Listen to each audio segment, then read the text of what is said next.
Hi, this is Emily Matthews with RE/MAX Universal here with our monthly market update report.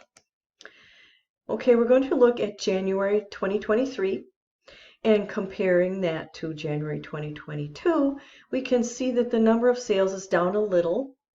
It's down a lot from December 2022, and I'll explain that in a minute.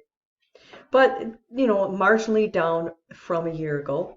List price, average list price is very similar to the average list price in December of houses that sold. Remember, this is houses that sold. The average list price of a year ago was down. And then again, you see the average sale price in January 2023 is not that different from December 2022, but up from a year ago in January. Now, the reason that these sales are down is because you have to consider that these were houses that probably went on the market late fall. A lot of people don't want to list their houses in late fall because they're thinking about the upcoming holidays, and so are potential buyers. So this is a natural seasonal dip that you're going to see for houses, because the closings in January, these reflect contracts which were written, a couple months earlier. Days on market is creeping up, but not startlingly a lot.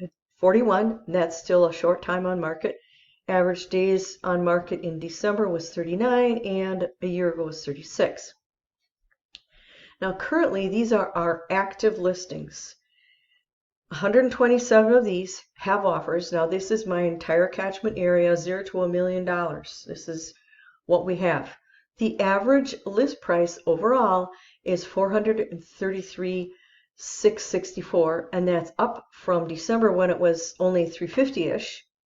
Again, that's reflecting a top-heavy market and not a lot of first or second time homes out there.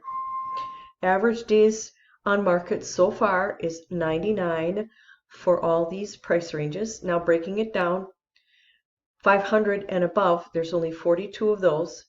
Average list price is $679.91. 6 have offers, and the days on the market of those is 127. Now, you have to understand something. It does not mean that they waited 127 days till they got an offer. They're under contract. They might have waited only 40 days or something, but that clock keeps ticking until it closes, and then the MLS goes back and says, oh yes, this was on the market for 60 days or whatever. But even though that clock is still ticking, it's much shorter than last year when those were actually, or last month where they were sold. So that's interesting to me. That shows the market is kind of speeding up.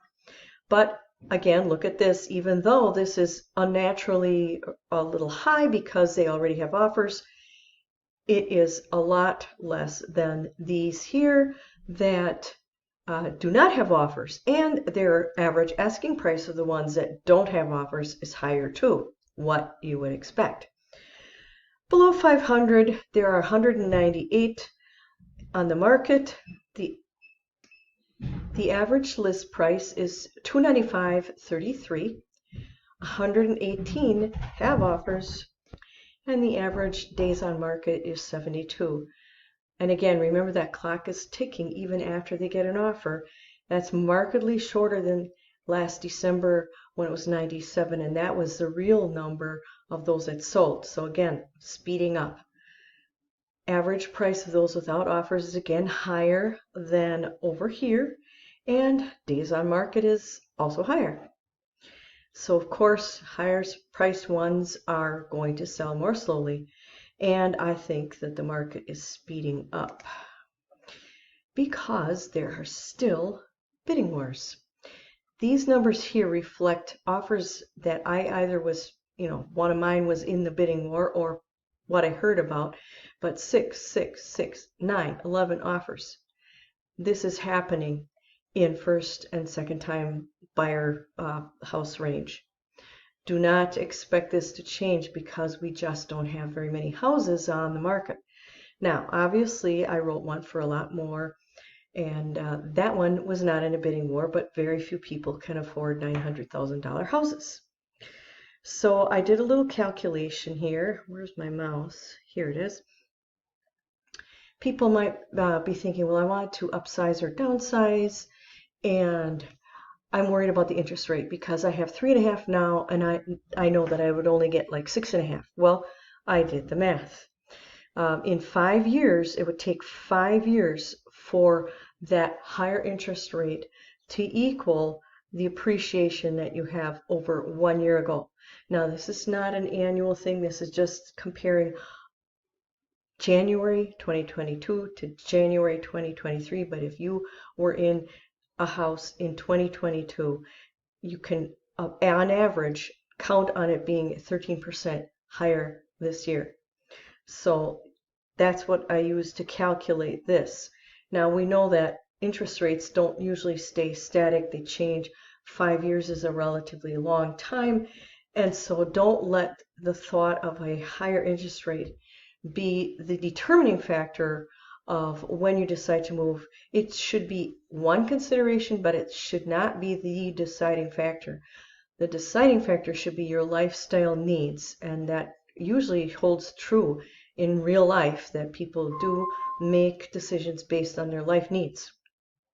And again, starter and country homes are always in demand, and they will always get offers fast.